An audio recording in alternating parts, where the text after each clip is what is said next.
Bagong British Prime Minister Boris Johnson nangakong makakabuo sila ng bagong kasunduan para sa paglisa ng Britanya sa European Union pagsapit ng Oktubre at 31.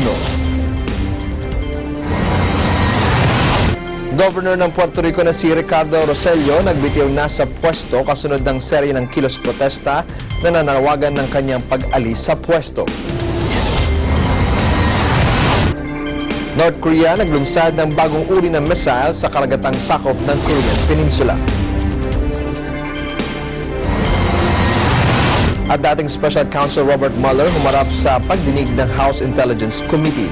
Ipinihiwatig na nakikialam muli ang Russia sa 2020 presidential election campaign. Ako po Bernaldez ang inyong magiging tagapagbalita. Sa detalye ng mga balita. Nangako si bagong British Prime Minister Boris Johnson na makakabuo sila ng bagong kasunduan para sa paglisa ng Britanya sa European Union pagsapit ng Oktubre at 31. Anya, matutuloy ang Brexit mayroon o walang mabuong Brexit deal. And it is of course vital at the same time that we prepare for the remote possibility that Brussels refuses any further to negotiate.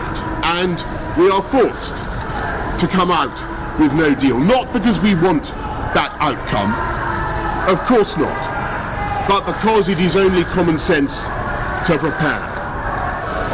And we're going to fulfill the repeated promises of Parliament to the people and come out of the EU on October the 31st, no ifs or buts.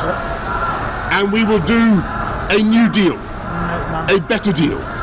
We will maximise the opportunities of Brexit while allowing us to develop a new and exciting partnership with the rest of Europe based on free trade and mutual support. Because in the end, Brexit was a fundamental decision by the British people, that they wanted their laws made by people that they can elect and they can remove from office. And we must now respect that decision.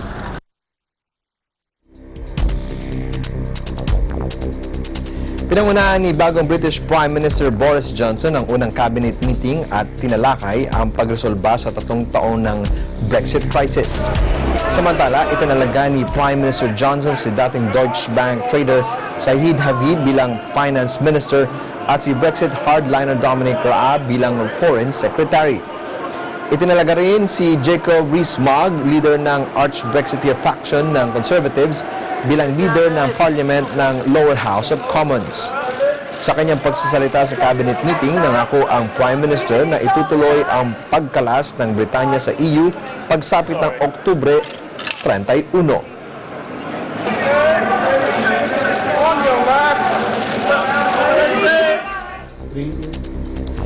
Sa pag-upo sa pwesto ng bagong Prime Minister ng Britanya na si Boris Johnson, sinalubong ito ng kilos protesta ng mga Briton na tutol sa pagkakatalaga sa kanya sa pwesto. Nagtipon-tipon ang mga protesters sa kalsada sa Central London para ipakita ang kanilang disgusto sa bagong Prime Minister. The votes of less than 100,000 people have installed above our heads in number 10 a new Prime Minister who is a racist, a liar, but someone also, let's be clear, do not fall for his buffoonery. Boris Johnson is dangerous. And I just don't think he's the right person to be Prime Minister. He's not my Prime Minister. And I really think that he's going to be a disaster for the country. This is a guy who won't stand up to Donald Trump when he says something on Twitter. I have very little respect or time for him, and the sooner he calls an election.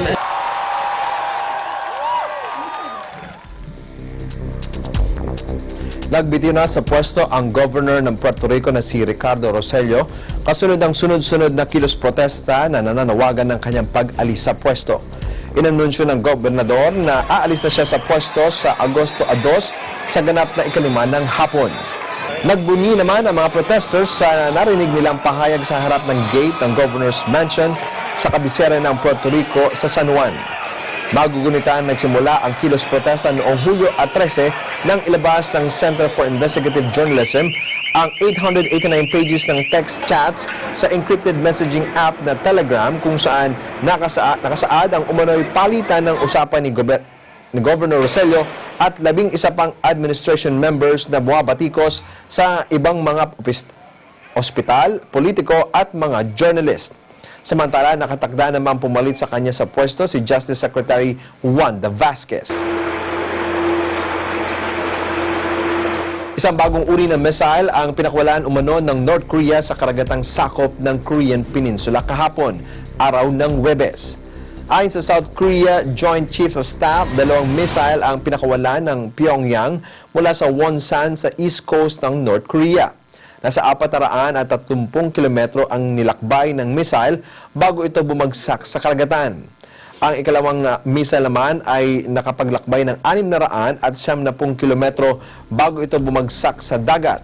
Ang ikalawang missile na ito ang tinutukoy ng South Korea na bagong uri ng missile na inilunsad ng North Korea. Ito ang unang missile test ng North Korea mula nang maganap ang impromptu meeting sa pagitan ni US President Donald Trump at North Korean leader Kim Jong-un noong nakalipas na buwan. Ayon sa mga analysts, ang huling missile test ng NOCOR ay senyales ng pagkadismaya ng Pyongyang sa planong US-South Korea Joint Military Exercises na nakatakdang isagawa sa susunod na buwan.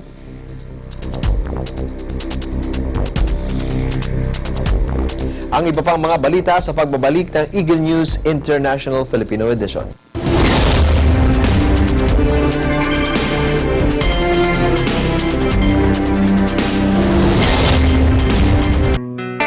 Health is our most important asset.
Incorporated, located at 843B Sabino Padilla Street, Binondo, Manila.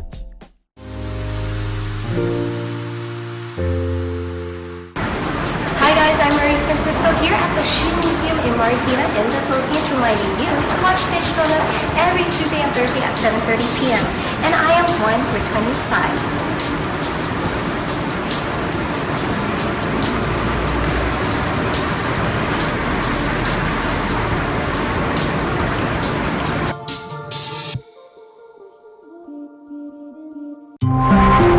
Net 25 available in the Middle East on OSN.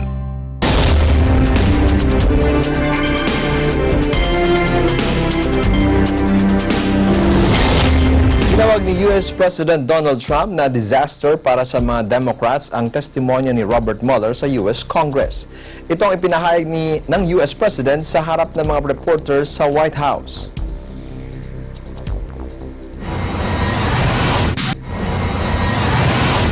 So this was a very big day for our country. This was a very big day for the Republican Party. And you could say it was a great day for me, but I don't even like to say that. It's great. So there is no such a thing. He didn't have the right to exonerate. The performance was obviously not very good. He had a lot of problems. But what he showed more than anything else is that this whole thing has been 3 years of embarrassment and waste of time for our country. Now, who knows where it goes? From what I hear, they're giving up. But I just say, I know them too well. They'll never give up.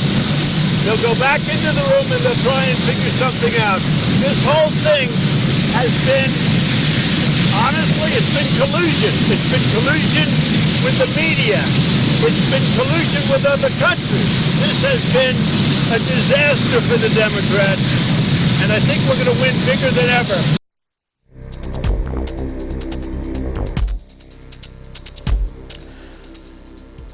Magkakasalungat naman ang pananaw ng Democrats at Republicans sa naging testimonya ni dating Special Counsel Robert Mueller kaugnay ng kanyang isinagawang investigasyon sa issue ng pakikialam ng Russia sa 2016 presidential election. I found Director Mueller intellectually disheveled, frequently confused, and highly evasive on basic questions about the activities of Russians and their commingling of interests with people associated with Democrats and the anti-Trump movement. I did not feel that the Republicans really were able to make a case. I mean, half the time I didn't know what they were talking about. They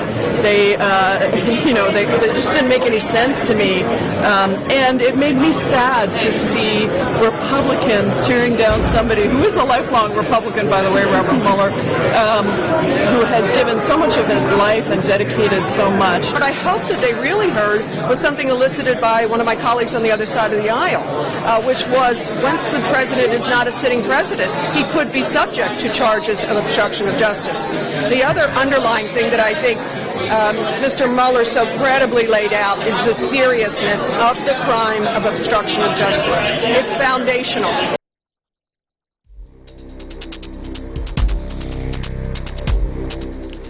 Nakatulang makulong ng 30 araw ang tinaguriang top Kremlin critic na si Alexei Navalny. Sinasabing bahagi ito ng pagsisikap ng mga otoridad sa Moscow na mahadlangan ang panibagong mga kilos protesta. Panoorin natin ito.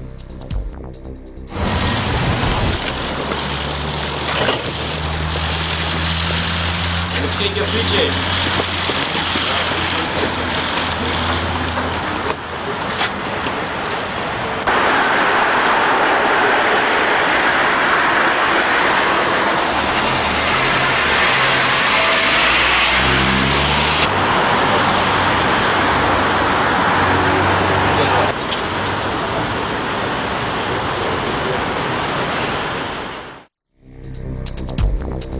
Natagpo ang umanong sugatan sa kanyang reselda si US billionaire Jeffrey Epstein dahil sa posibleng suicide attempt.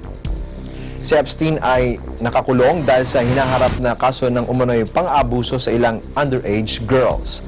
Ayon sa report ng media, natagpo ang umano si Epstein na semi-conscious at may sugat sa kanyang leeg.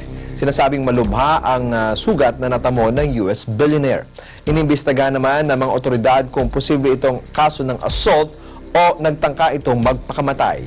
Una rito, tinanggihan ng korte na makapaghain ng piyansa si Epstein sa kanyang pagharap sa New York court dahil sa kasong 1 count of sex trafficking of minors at 1 count of conspiracy to commit sex trafficking of minors. Naharap ito sa 45 taong pagkakakulong kapag napatunayang guilty sa mga kaso. Ang iba pang mga balita sa aming pagbabalik.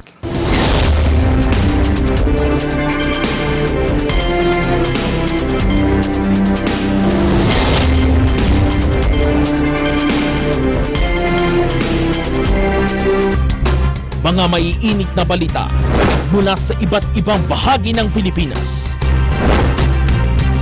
Ang balitaang pumapagaspas. Saan bang panig ng bansa? Kasama si Nelson Lubao.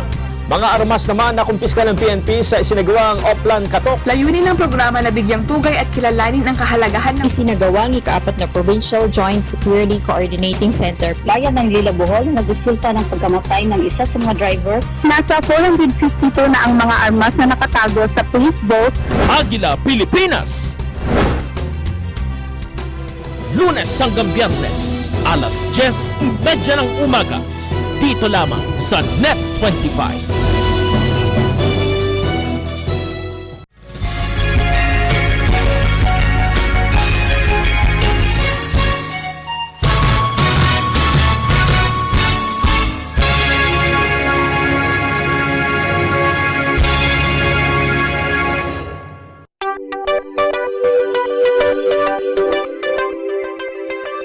Para sa mga viewers namin sa Middle East at North Africa via OSN, hello po sa inyong lahat dyan. Ako po si Angelo Pulmones. Ako po si Mylene Mariano Rivera at araw-araw tayo magkakasama sa Agila Balita. Dito sa Net25 at OSN, siguradong at home kayo dito.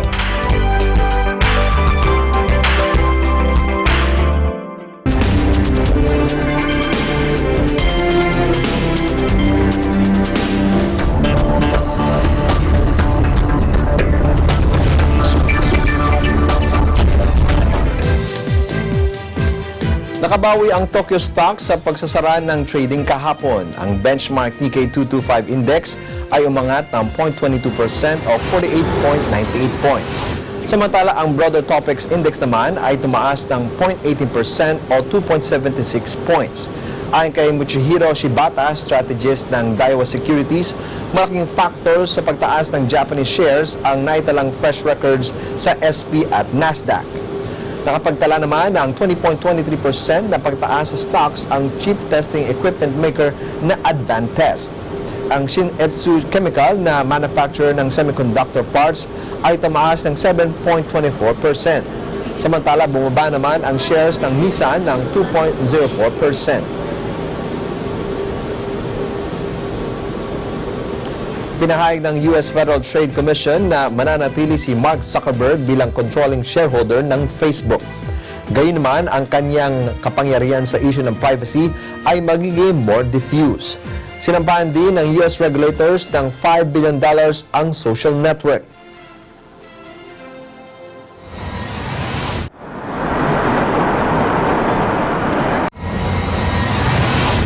Facebook, under this order, is having to make structural changes to its management, to its corporate charter, and to the selection and operation of its board of directors. Management matters, governance matters, in particular, as we have learned, in the context of privacy. Mr. Zuckerberg does remain the controlling shareholder, but his power over privacy in particular will be more diffused and his influence accordingly diminished. Our authority in these types of cases is quite limited, which is why we have encouraged Congress to consider federal privacy legislation. But for now, the only real-world choice here was to take a historic settlement that provides immediate and important protection to American consumers, or wait for years to get far less relief.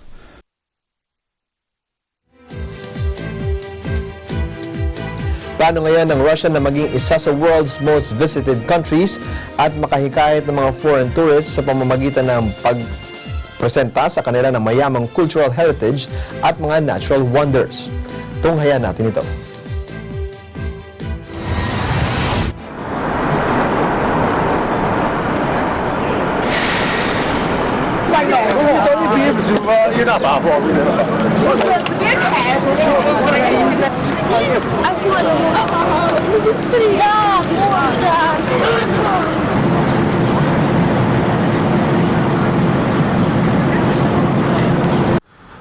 Единственная проблема туризма в России, как и в Советский Союз, у нас очень мало возвратных клиентов.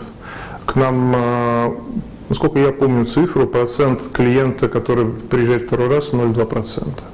И, скорее всего, это бизнесмены, которые совершают повторные поездки. Клиент приезжает один раз, как, наверное, многие из нас, кто ездит за границу, были в Риме несколько раз, в Париже.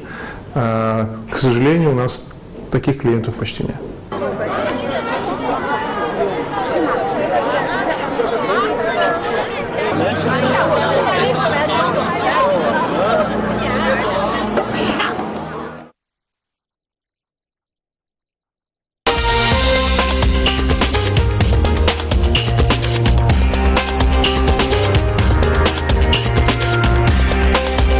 Nararamdaman ngayon sa iba't ibang bahagi ng Europa ang epekto ng intense heatwave.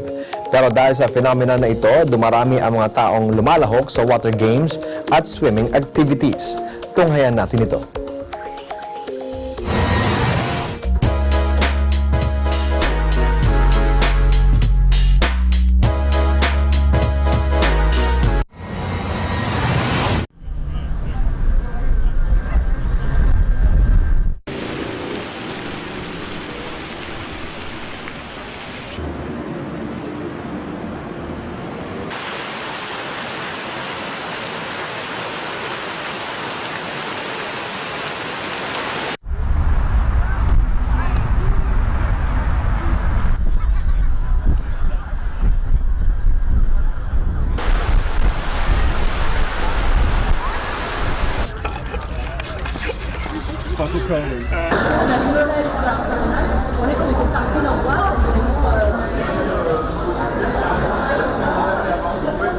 Nous-mêmes, on distribue toute la semaine, là, sur différents sites tous les jours, des bouteilles d'eau à nos clients.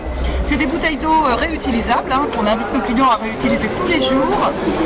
Chaque jour, on choisit 4 ou 5 sites qui sont choisis exprès parce que ce sont des sites où on a de très nombreux clients pour servir le maximum de clients. Et on choisit bien sûr les heures les plus chaudes de la journée, puisque c'est vraiment à ce moment-là que ces bouteilles arrivent à point nommé.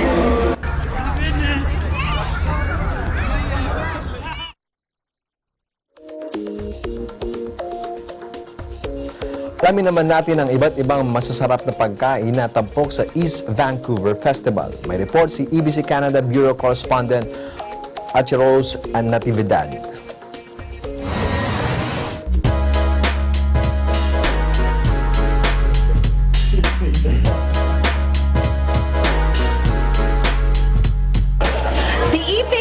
Food and Cooking Festival comes back to town with a bang.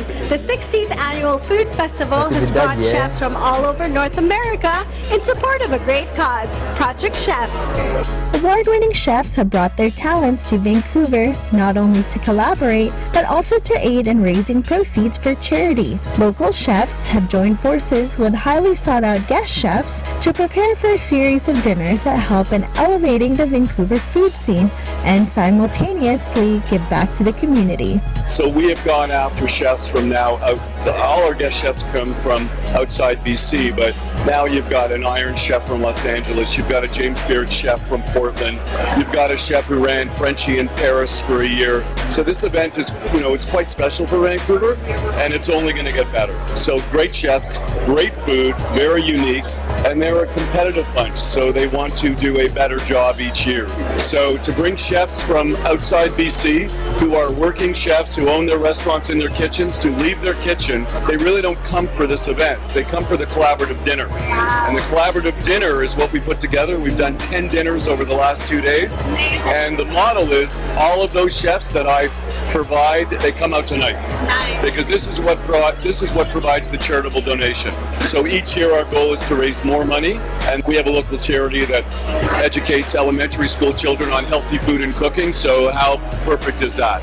Well, tonight we made a shrimp cracker as our base, made in-house, so it's dehydrated and deep fried, so nice and crunchy. And then on top we have a Gerbiche sauce, so a classic French sauce, with a bit of celeriac folded in, and it's topped with Tabico and fresh dill. The chefs are not only delighted to put their heart into cooking for a great cause, but also find the joy in the opportunity to share their passion for food. It's a totally different experience. Like our kitchen back in Edmonton is closed, so I don't normally get to see people eating or talking about it.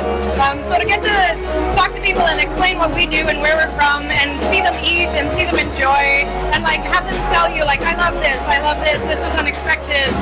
It's just like a good feeling. It's kind of a reaffirmation of what you're doing.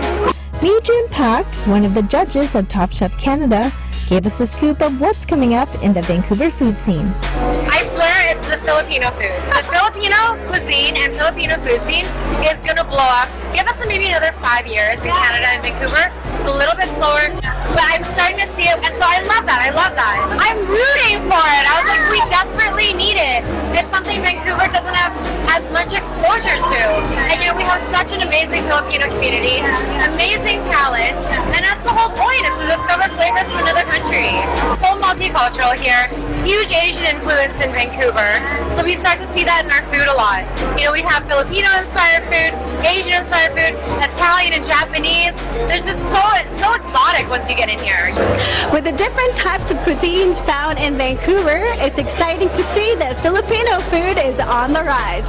Reporting from Eat Vancouver, my name is Rose Natividad, and I'm 1 with 25. Eagle News International Filipino Edition. Sa pangalan na mabubuo sa Eagle News Service, ako po si Ben Bernaldez and I'm 1 with 25. Susunod ang Agilang Balita.